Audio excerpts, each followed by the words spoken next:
Important theorems of general equilibrium analysis. Arrow-Devereux model. This model suggests that under certain economic assumptions, there must be a set of prices such that aggregate supplies will be equal to aggregate demands for every commodity, that is perfect competition and independence.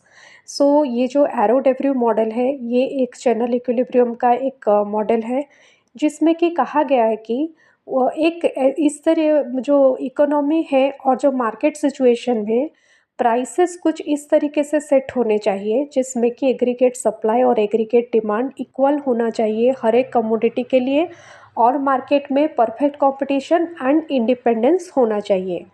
उसके बाद आता है input output analysis. ये भी एक general equilibrium analysis का एक model है। This model defines that there are industrial interrelationship and interdependencies in the economic system as a whole। तो ये मॉडल कहता है कि एक इंडस्ट्रियल इंटररिलेशनशिप इंडस्ट्रीज़ के अंदर रहता है। The inputs of one industry are the outputs of another industry and so on.